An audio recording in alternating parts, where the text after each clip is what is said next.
Саламатсыздар, урматтуу Компресс сайтынын көрүүчүлөрү, биз кезектеги цензурасыз маекти баштап отурабыз.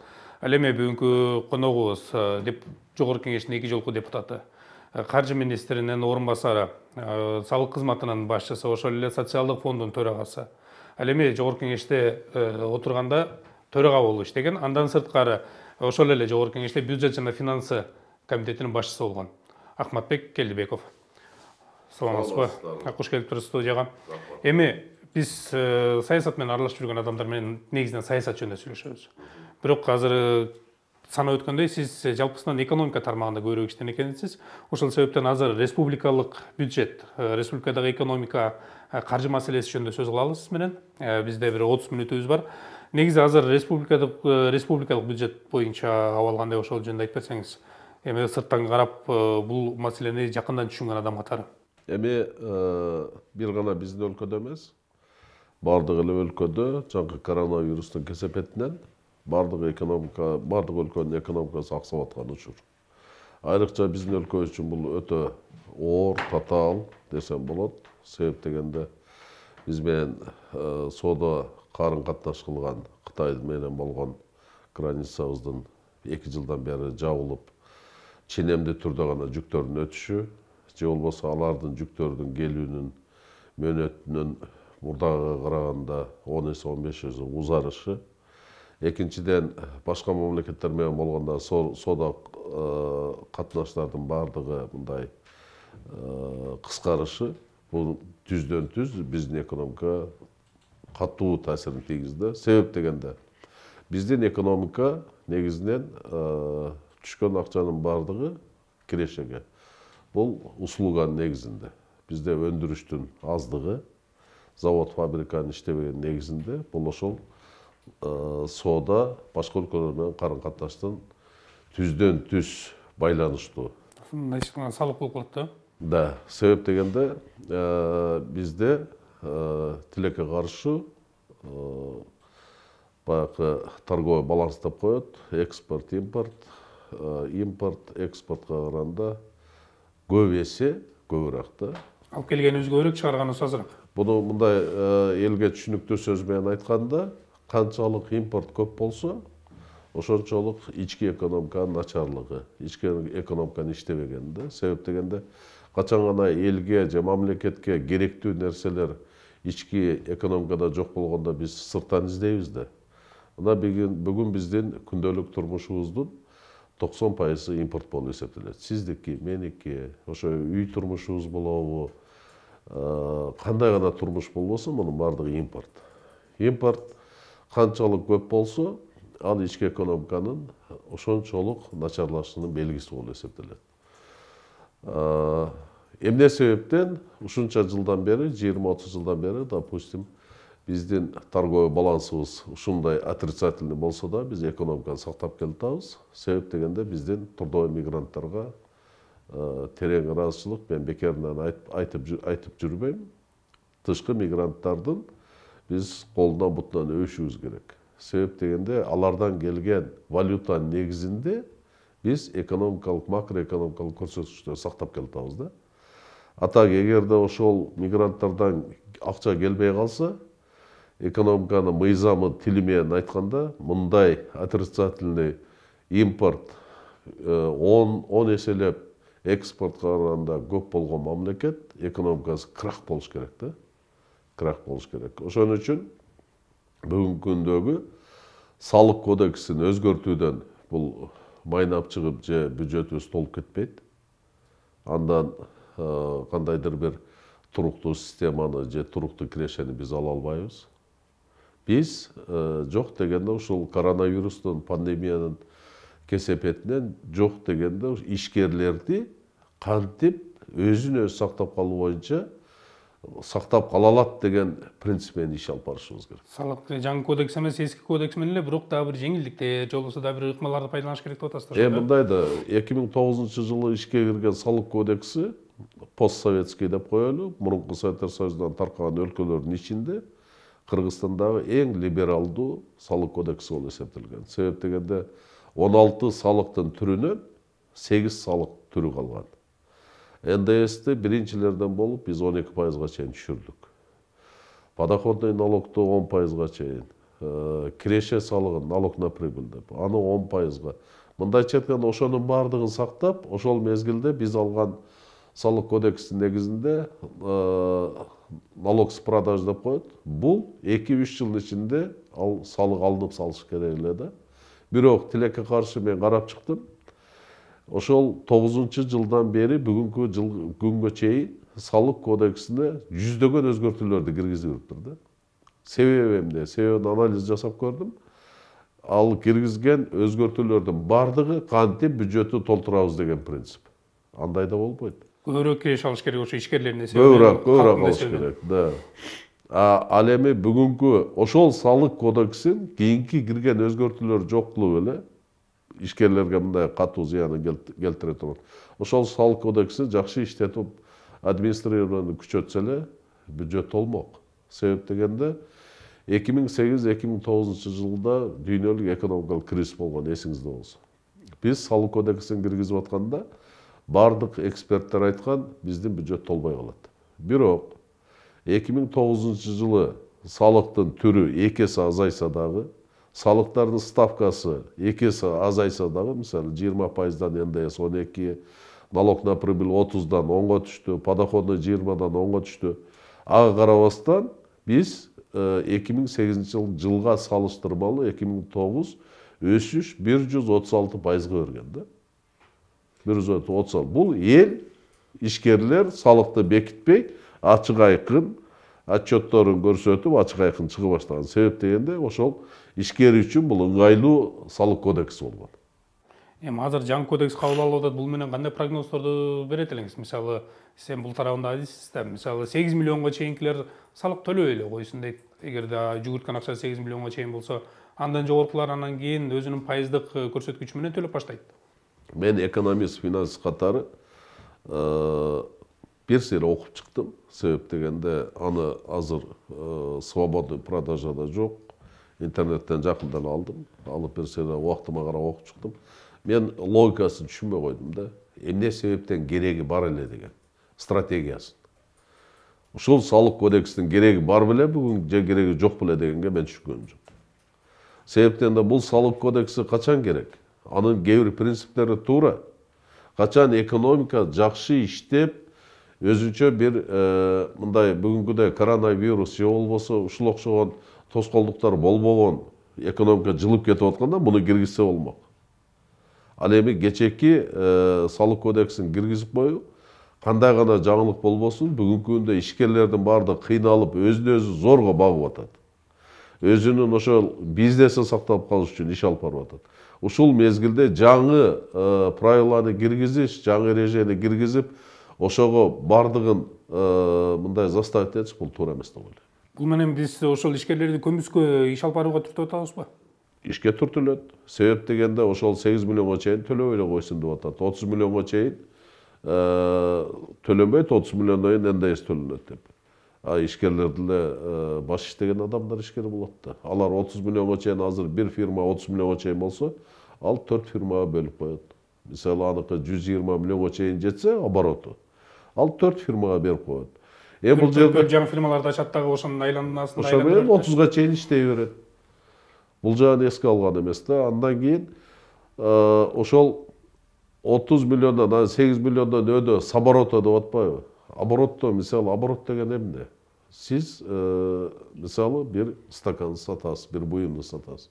Ал буюмду сатып алып, анын үстүнө үстөк, мисалы 100 сомго сатып алсаңыз, үстүнө 10 сом кошосуз же 20 сом кошуп сатасыз. Сиз 8 миллиондон ашкандан кийин ошол 100 сомду 120 сомго төлөп атпайсызбы? 120 сомго. Сиз 20 сомго гана төлөшүңүз керек да, өзүңүз тапкан кирешеден. Туурабы? Сиз тиги жактан сатып алганда төлөгөндөн кийин ал орчундуу болуп калат. Демек сен сатып алган акчаң дагы, саткан акчаң дагы бардыгы с оборота деген ошол. Ошон үчүн бул жерде бүгүнкү ишкерлердин чыгып атканы жана башкалардын аларды биз могудан бошотуп койдук же могуну мындай карайбыз деген бул туура эмес. Ал принцип экономиканын мыйзамында иштебей турган принцип. Эгерде ошол кемчилдикти көрсөтүп эл чыкса, макул, буну биз ишке алабыз, буну давайте атлашты этип кое турайлы. Андай болса мындай кылайлы деген ал туура эмес принцип да. Ал разрушение калып келет ошол эле кодекстин. Андан тышкары, мисалы добровольный патент болот. Добровольный патентти бүгүн кыскартуу же отменить этиш бүгүн ыңгайлуу шарт эмес экономикада. Болот бирок келечекте. Бул келечекте сөзсүз жасаш керек. Добровольный патент деген ал учет, отчетность жок деген сөз да. Сиз мисалы бир нерсе сатып ишкерлик кылам десеңиз, барасыз да патентке төлөп коесуз да, эч кимге отчет тапшырбайсыз, эч кандай учет жок. Ошол көмүскө экономиканы түзгөн ошол көпчүлүк учурда. Добровольный патент кайсы учурда бериш керек? Эгерде пенсияга чыккан аксакалдар же болбосо үй турмушунда отуруп кандайдыр бир 10 экземпляр, 15 экземпляр кийиз жасайт, эр жасайт, комуз жасайт, же өзүнүн пенсияга чыккан адамдар баягы огородундагы алмасын, же кичинекей семечко айдап ошону жолго алып чыгып сатса, ошолорго патент бериш керек. Себеби бул постоянно экономический деятельность менен заниматься этпейт. Ал сувенир жасашы мүмкүн, бирден, экиден экземпляр, же огородунда нерсе сатканга патент берилиш керек. Ал эми экономикалык ишкер менен алектенгенде бүгүн 60-70 мен эсимде жок. Ушундай экономикалык ишкерликтин түрлөрү жаңкылык ошо патент менен алектенет да. Ошол эле дордой, кара суу. Бирок дордой, кара сууну экономиканын локомотив дегенден алыс болуш керек. Дордой, кара сууда чоң акча айланат. Бирок андан түшкөн кара суудан, дордойдон түшкөн киреше бюджетке болгону бир 1-2% гана түшөт кирешенин ичинде. Ал кирешенин же экономиканын тагдырын чече турган эмес. Бюджеттин тагдырын чече турган нерсе эмес. Ал жумушчу менен камсыздоо бирок элдин жумушчу менен камсыз болуп, эл өзүн өзү бакканга бул чоң түрткү. Чоң мындай нерсе болуп эсептелет да. Ага көмөк гана көрсөтүш керек. Андан сыгып салык алам деген бул утопия. Значит, бүгүн иштегендер аны анализ кылып көргөн эмес да. Себеби ошол дордойдон, кара суудан түшкөн салыктын көлөмү именно ошол сатып аткандардын көлөмү кичине эле. Ал эми ошол келип аткан товар таможнядан киргенде растаможка кылганы бул чоң көлөм түзөт. Анан эле барып дордойду баягы розысыз саткандарды баса калып атпайлыбы? Аларды эч качан алардан биздин бюджеттин тагдыры чечилбейт. Аларга наоборот азайтыш керек.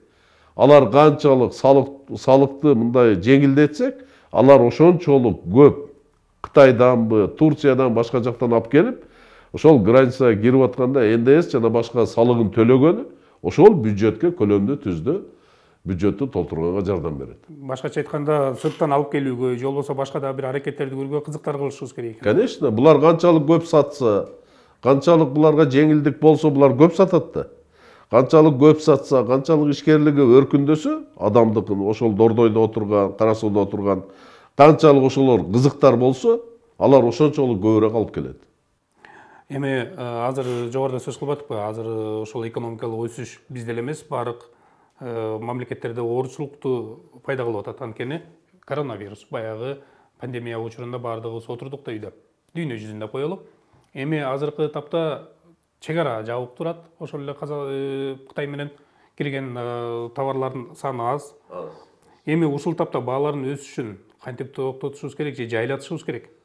Бааларды өсүштү биздин мамлекет регулировать этем деген бул өтө кыйын нерсе. Мен азыр эле сөзүм башында айтып кеттим. Себеп дегенде биздин турмуштун Кыргызстандагы жеке адамдын турмушу болобу, жалпы мамлекеттин турмушундагы 70-80% деп коеюн эми. 70-80% импорт түзөт. Кантип импортты биз регулировать эте алабыз бааны? Чет өлкөдө сатып келген баасы ошол жерде турат. Долларга сатып алабыз. Ишкерлер болобу сатып алат. Бул жерге алып келет. Ар бир ишкер ошол жерден кичине пайда табайын дейт. Үстөк пулун кошот, анан сатат. Бизде чыкпагандан аны кантип регулировать этсе болот? Регулировать этүү невозможно. Аны эгерде кыса турган болсо, аны кирешеси, ишкердин кирешесин биз алып салсак, 10%бы, 20% үстөк кошот да. Күчүбүз жетип ошол эле регулировать этип минусу этесек, ал ишкер барбайт, тапкебей коет. Анан дефицит пайда болот, кайрадан баасы дагы кымбаттайт да. Аны үчүн эмне кылыш керек? Аны үчүн Биз баягы былтырбы мурдагы жолу эсиңизде болсо кум шекери менен майдын баасы кымбаттатып кетип бюджеттен 5 миллион, 10 миллион долларбы мен эсимде жок. Ушунча бөлдүк, сатып келдик dedi. Ал сатып келип бааны түшүрдү. Бирок ал постоянныйга жетпейт да.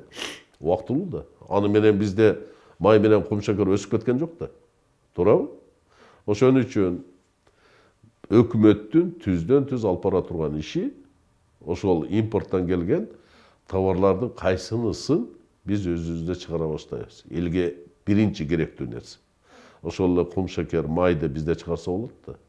Ошол боюнча иш алып барыш керек. Ошентип гана биз бааны регулировать этсек болот. Бул биринчиден.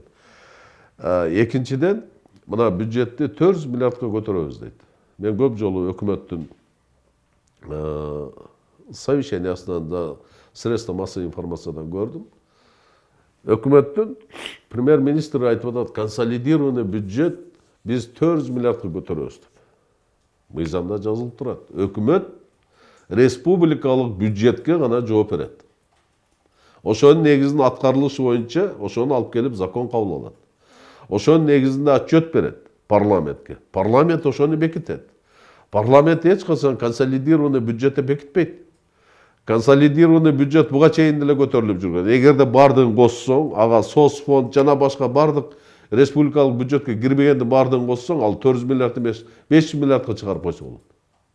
Антип элди алдабаш керек да. Республикалык бюджетти 400 миллиардка көтөрсөң, анда орденди бериш керек. Аны көтөрүш бүгүнкү, мен мына бияка чыгып атканда эле кече кол коюлган быйылкы жылдын бюджетин алдым. Кудайым буйруса 1-2 күндө анализ кылып бүтөм. Менин биринчи цифраны көргөндө эле былтыркы жылга салыштырмалуу болгону 4,5% өсүш берип атат. 4,5% өсүш берип атат. А каяктагы 400 миллиард? Буну элдин башын айландырбай чындыкты айтыш керек да, туура сөздү айтыш керек. Азыр ошо 400 миллиардка кайра кайтып келели. Бизде азыр бизди көрүп аткан жарандар түрдүү катмарда да. Анан ошол эле айылдан отуруп көрөбү, шаардан отуруп көрөбү, балким катардагы маршруткайдагы адамга консолидированный бюджет менен республикалык бюджеттин айырмасын жөнөкөй сөз менен айтсак. Жөнөкөй сөз менен айтканда консолидированный бюджетке мисалы мамлекеттик госбюджет деп коет. Госбюджетке республиканский бюджет, местный бюджет булар кирет. Андан тышкары социальный фонддун өзүнүн бюджети бар. Национальный банктын өзүнүн бюджети бар. Жана башка кээ бир тармактардын өзүнүн бюджети бар. Ал республика бюджетке кирбейт. Мисалы социалдык фонддун бюджетин жогорку кеңеш өзүнчө бекитет, отчетун өзүнчө алат. Аны республикалык өкмөт өзүнүн отчетуна киргизип, мына биздин общий бюджет деп айтышка укугу дагы жок. Местный бюджет ал өзүнчө бекитет. Местный органы власти. Местный бюджетте кээ бир салыктарды, мен айтып атпаймынбы, республикалык значенияда 8 гана салыктын түрү бар. Ошол салыктын кайсы бир түрлөрү местный бюджетте калат. Ал эми местный администрация, мэрия жана башка топтогон алар сбор деп коет. Аны салык дебейт. Ошо мусордан түшкөн, аренда муниципальный собственность, аренда земли и так далее, муну сбор дейт. Аны салык дебейт. Ал салыктын түрүнө кирбейт. Ошон үчүн бул местный бюджет. Аны местный бюджет өзү аткарат. Ал эми республикалык бюджет ушунун бардыгын топтоп алып туруп консолидированный бюджет деген да анализ жүргүзүш керек. Анализ кылыш керек жана башка. Бирок өкмөт буга жооп бербейт. Өкмөт только республикалык бюджеттин аткарылышы, анын өсүшү, ошонун түзүлүшүнө гана жооп берет. Жөнөкөй сөз менен ушундай. Эми жогорудагы биз 400 миллиард бюджет кирешеге токтололу. Мисалы, ошол президенттин билдирүүсү бар да, бюджет дефициттен профицитке чыктык. Бул канчалык чындыкка жакын? Эми президенттин бул жерде специалисттердин туура эмес маалымат берди деген ойдомун мен. Туура эмес маалымат берди деген ойдомун.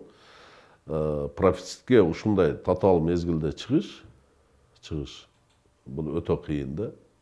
Өтө кыйын нерсе. Дефицит менен бюджет кабыл алып алган кайдан профицит болушу мүмкүн. Да, президенттин айтышында мүмкүн бир мандем бардыр, кумтордон түшкөн акчаны бүгүнкү күндө биз аны бюджетке салыгынан башкасын алып келип прибылды кошо албайбыз. Себеп дегенде кумтордун акционердин общество болуп эсептелет. Акционердин общество бул частный форма собственности, туурабы? Ал сөзсүз акционерлердин акционер собраниясы болуш керек, кайсынысы дивидендке кетиш керек, кайсынысы кайсынысы прибыль болот, ошондон салык төлөнөт, кайсы дивиденд Кыргызстандын долясына канча пайыз болсо ошол келип түшкөндөн кийин ушул биздин акча деп айта алабыз. Бүгүн Кумтордун тагдыры чечилди электе. Биз внешний управление гана киргиздик, ошонун негизинде управлять этип атабыз. Ал эми андан түшкөн акча бул өзүнчө азыр бир жерде сакталыш керек. Бюджетке түз алып келип кошо албайбыз. Себеп дегенде ал мыйзам бузууга дал болуп калат да. Мүмкүн ошол жерде топтолгон акчаны айтып атышы мүмкүн. Монча биздин запас акчабыз бар деп. Себептен да Кумтор кандай болуп чечилип атат биз билбейбиз да. Жакшы жагына чечилип атат дейт. Кудай буйруса, эгер жакшы жагына чечилип, Кумтордун тагдыры чечилсе, ошол 500 миллион доллар болобу канча экенин биз ачык отчетун көрө элекпиз. Коомчулук. Ошол акчаны жөнүндө мүмкүн президент сөз кылып атса керек. Эми азыркы тапта биз баардык нерсени эсептеп келбедикпи?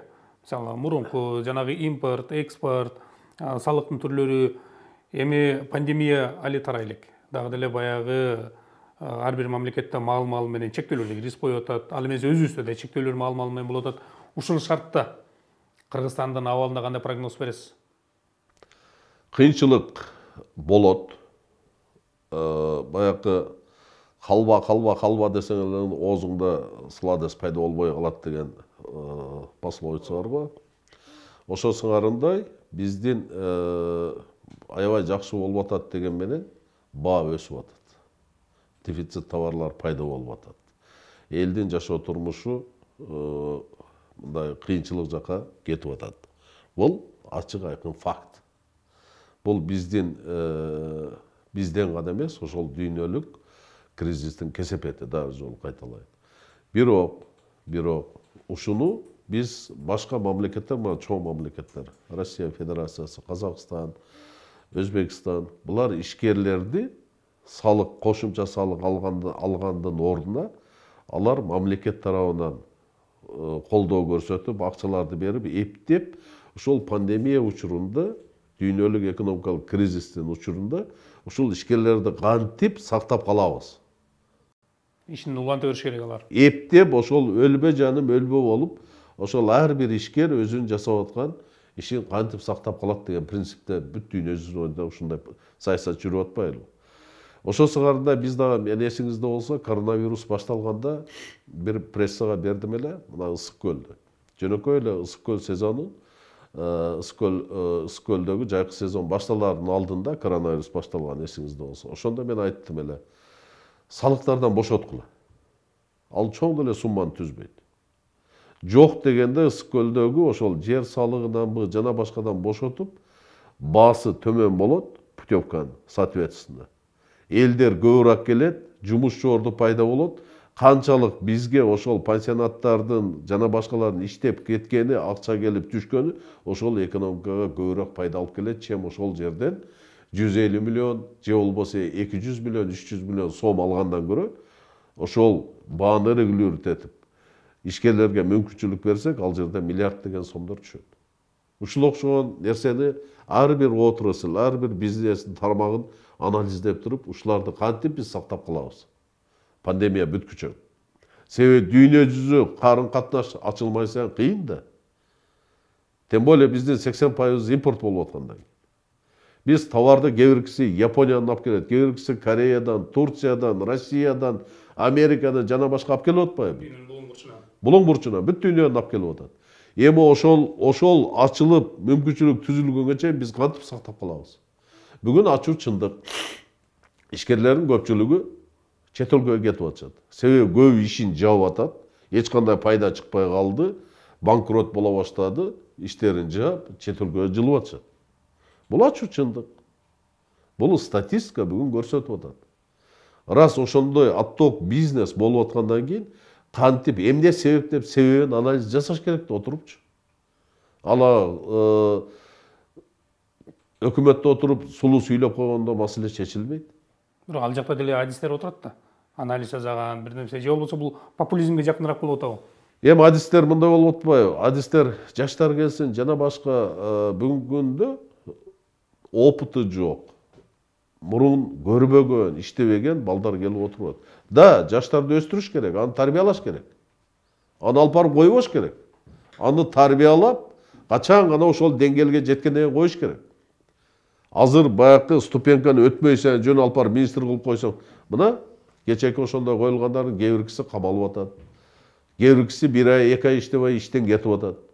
Мунун бардыгы кадр тамдоо, кадрды тарбиялоо бул оңчук эмес да.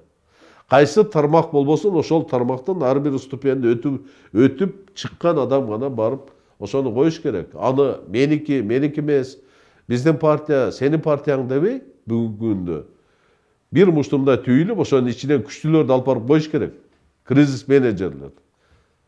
Анан интернетке чыгып эле паланчаны коюш керек деп, лайкты көп болсо ошону алып барган. Аны менен маселе чечилбейт. Интернет менен мамлекет кадрды тамдоо чечилбейт да. Социалдык тармак азыр кадрлардын мен деле окуп атам, мен деле көрүп атам, мен деле жашайм, ошонун ичинде жашайм. Бул туура эмес. Кадр тамдоону, кадрды коюуну, ошол тармакты алып кетүүнү, анализдөөнү өкмөт тез аранын ичинде башташ керек. Түшүнүктүү. Азыркы тапта биз жанагы бюджеттен же болбосо ошол жанагы дефициттен профицитке өткөндүгү боюнча карапайым калк түшүнүп түшүнбөй, биз эми жанагы терминдерден алыс болгондон кийин баардыгы жакшы деп кол чабып отурабыз да. Мен бюджетти кече колума тийди, кол коюлган бюджет 2022 жылга. Эгерде макул болсоңор, силерге кызыктуу болсо, буквально бир 4 күн. 4 күндөн кийин мен ар бир макроэкономикалык көрсөткүчү боюнча, ошол профицити боюнча, дефицити боюнча, кайсы тармакка канча акча кетип атканы боюнча мен 4 күндөн даяр болом. Себеп дегенде ал моундай чоң китепче. Бир томдун сөзүнчө. Ошону окуп чыгышым керек, ар бир цифраны карап чыгышым керек. Ошондо мен бир 4 күндөн даяр болом да, ошону айтып бере алам. Талдап берип түшүндүрүп. Талдап, жөнөкөй тил менен, факт менен кол коюлган, жогорку кеңештен кабыл алынып, президент кол койгон нерсени мындай көрсөтүп айтып бере алам да. Могу профицит, могу дефицит, айлыкка моунча көтөрүлдү, медицинага моунча берилип атат, мугалимдерге моунча берилип атат, себеби ошонун ичинде бардыгы бар. Түшүнүктүү. Анда жакын аралыкта дагы бир ушул жерден маектешип бардык кабыл алынган бюджеттерди, ал жерде берилген убадаларды, аткарылышын, мүмкүнчүлүктөрү же болбосо кемчиликтери тууралуу дагы сөз кылат экенбиз, буюрса. Тарапташтарыңыздын бири Бактыбек Калмаматов жакында эле боштондукка чыкты. Мындан сырткары журналисттерди камоо жана алардын иликтөөсүнө каршы тасмалар да жарыяланып атат. Ошол эле тасмаларды коомчулукта пикир бар, атайын бийлик чыгарып жатат деп. Компроматка компромат дегендей. Эми бул боюнча пикириңиз кандай? Эми Калмаматовдон чыкканы, Калмаматовго козголгон иштердин бардыгы мындай кандай десем, ал түздөн түз кылмыш же болбосо оор кылмыш эмес. Ошон үчүн бүгүнкү күндө тергөө органдары ошонун бардыгын тастыктап чыккандан кийин үй камагына чыгарышты. Ал иштердин келечеги жок деп ойлойм. Калмаматов бошотулганы бул аябай жакшы көрүнүш. Себеп дегенде ошол тергөө органдарынын ошону талдап чыккандан кийин, карап чыккандан кийин бул жерде кылмыш жок экенин, өздөрү да мындай оор кылмыш же болбосо кооптуу кылмыш эмес экенин. Экинчи, журналисттердин сын пикир ар дайым айтылып жүргөн. Саясатчы болгондон кийин мына Американын президенти айтканда азыр эгерде мурунку президенти, мен азыр резко айтып берем деп атын унутуп калбадымбы. Саясатчы болом десең, сенин териң носороктун терисинен калың болуш керек. Ошондо адам саясатчы болот да. Сын пикирди көтөрө билиш керек. Бирок сын пикир дагы сөзсүз түрдө ал объективдүүлүктү, анан кийин кандайдыр бир адамдын жеке аброюна шек келтирбеген сын пикир болуш керек. Бүгүнкү күндө биздин сын пикирлердин бардыгы адамдын жеке аброюнан баштайт. айтылбаган сөздөр да айтылат. Ал эми кээде асылганда обоснованиясы жок эле эптеп эле токуп жасай баштайт да сын пикирди. Ошон үчүн мен журналисттерди дагы ушундай культурага чакырат элем, маданиятка. Сын пикир айтканда да сөзсүз түрдө аны обосновать этип, бардыгын чөткө айтыш керек. Бирок журналисттерди куугунтуктоо бул туура эмес. Туура эмес. Канчалык ошол наркотик боюнча жана башка боюнча мен сиздерде эле маалыматым бар да. Анын канчалык далилдүү ошол наркотик менен заниматься эткени жана башканы муну сот гана чечим чыгарыш керек. Соттун чечиминен кийин адамды күнөөлүү деп ошондой гана айтышка укугу бар. Кайсы адамдын болбосун. А сотко чейин эле муну наркоман, бул мындай экен жана башка деп аткандары бул туура эмес деп ойлойм. Туура эмес. Бул биринчиден. Анан ошол журналисттин изилдөөсү чыккандан кийин аны жасаганы бул шайкеш келдиби, жатайы жасалдыбы? Мен түшүнбөй деле калдым. Эгерде шайкеш келип калса, анда ошол күч органдарынын эртеси жасаганы бул туура эмес. А эмне үчүн буга чейин жасабадың? Эгерде сенде оперативный маалыматтар болсо, жана башка болсо, эмне үчүн буга чейин жасалбады деген суроо пайда болуп атпайбы? Экинчиден, бүгүнкү күндөгү соц тармактарда жаңы чыгып, адамдын жеке жашоосуна кийлигишип чыгарып атпайбы видеолордучу? Бул өтө маданиятсыздык. Өтө ошол эле журналисттерге каршы. Өтө төмөндүк деп эсептейм да. Бул мындай нерсе Кур'аны Карим китепте да жазылган. Мындай болбош керек да. Мындайга биз жол бербешибиз керек. Коом жол бербеш керек. Бийлик жол бербеш керек. Бул туура эмес деп мен эсептейм. Бир кездерде ошол эле президент Садыр Жапаров, УКМКнын башчысы Камчыбек Ташиевтер менен чогуу жакын маалада болдуңуздар эле. Буга чейинки ушул саясатты карасак, турмушту карасак, азыркы тапта ушул бийлик башында турган досторуңуз менен мамиле кандай? Коомчулуктун кызыгуусу өтө эле күчтүү да бул боюнча. Биз эсиңиздерде болсо, Ата журт партиясын түзүп 2005-жылдары бизди бригада деп дагы ат коюшкан. Биздин достчулугубуз ошол мезгилде достчулук, ошол мезгилдеги биздин бири-бирибизге кылган мамилебиз, жылуу сезимдер ал утурумдук болбош керек. Башкалардан айырмаланып, менин ар дайым айтып жүрөм, менин бүгүнкү күндө саясатта положением аябай мындай кызыктуу да. Эмнеге? Эгерде мен катуу сын пикир айтсам, көрө албай атат деп чыгышат. Эгерде мен буларды баякы кетирген кемчилдигин көрбөй туруп эле мактай берсем, жагалданып атат дейт да. Ушундай да, мен башкалардан айырмаланып, менин положением ушундай. Бирок ага карабастан, мен ар дайым экономикалык, мамлекеттеги саясий нерселерге ачык көз караштарымды билдирип эле келатам. Бирок бардыгына окшоп күнүгө чыгып алып эле сүйлөй бербей. Андай болбойт деп ойлойм да. Биларман боло бербеш керек. Эгерде ошол көрүп туруп айтпай койсоң, бул да күнөө болот. Экономикадагы, саясаттагы аны ар дайым айтып туруш керек. Демек, сиздердин баягы өзүңүз айтмакчы бригаданын мамилеси эски боюнча эле сакталып калды. Эми адам катары мамиле ошол боюнча бар. Ал эми саясатта бүгүн саясатта ар кандай болуп атпайбы? Ар кандай болуп атат. Саясатта алар бүгүнкү күндө бийликте башкарып атышат, иш алып барып атышат. Ал эми мен эксперт катары, саясатчы катары ошол алып барып аткан ишине жана кайсынысы туура, кайсынысы туура эмес экенин айтып турам. Бизде азыр мода болуп кетти, сунуш түштү деп. Сунуш түшкөн жок бизге? Жок, мен эми сунуш түшкүдөй. Мен баарын көрдүм, баарын өттүм.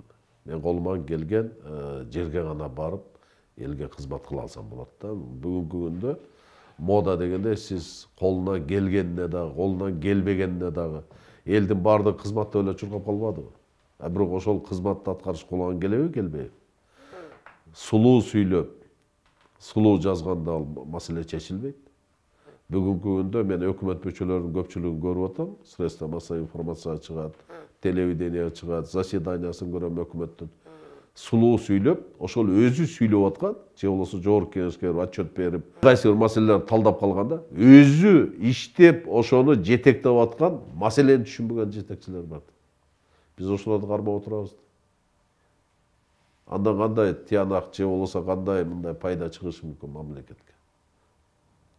Деп ошол тейлеп аткан тармагы жөнүндө суроо берсе, ал каяктагы башка нерсени сүйлөп атат да. Андайлар өзү билип кетиш керек. Мына ушул эле азыркы тапта Кыргызстанда кош бийлик орун алды деген пикир бар. Тажрыйбалуу саясатчы катары бул боюнча пикириңизди билсек. Эми Ташиев менен Садыр Жапаров жөнүндө айтып атасыздар да.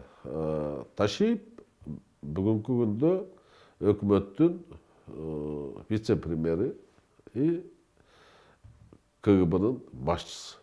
Ол ошол гана КГБнын башчысы катары приказына кол кое алат да. Кадрды алмаштыра албайт. Вице-премьер катары смысле өзүнүн системасынан башка кадрды алмаштыра албайт. Вице-премьер катары анын колу коллегиальный. Негизги колду Акылбек Жапаров кое алат да. Ал премьер-министр. Кабинет министри, председатель кабинет министри. Ал эми президент Садыр Жапаровдун колунда указ чыгарылат, ишке коюлат, ишке алып барылат. Поэтому кош бийлүүлүк деген качан экөө тең мамлекетте алып колгон колу иштен алып жана башка полномочия ээ болсо кош бийлүүлүк деп коет.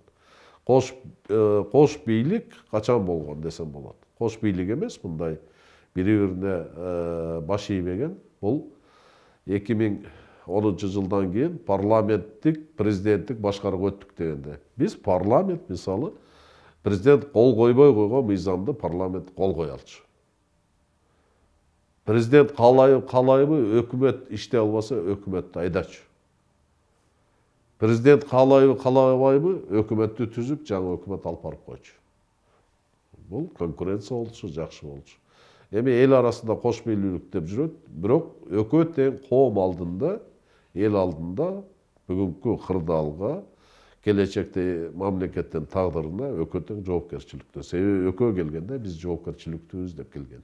Мындай сөздөр бар да, Шакамчыбек Ташиев дагы кадрлар саясатында же болбосо ички саясатта айрым бир факторлорго таасир берип кое алат деп.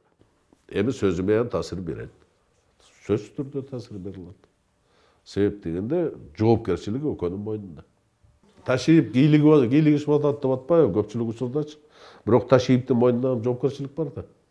Себеби экөө келип ошол кечеки былтыркы болгон октябрь окуясынан кийин экөө жоопкерчиликти алган. Тандем болуп келген. Ошон үчүн эл бүгүнкү күндө кайрылып атканда Садыр Жапаров, Камчыбек Ташиев деп кайрылып атат. Жоопкерчилик экөөнүн тең мойнунда.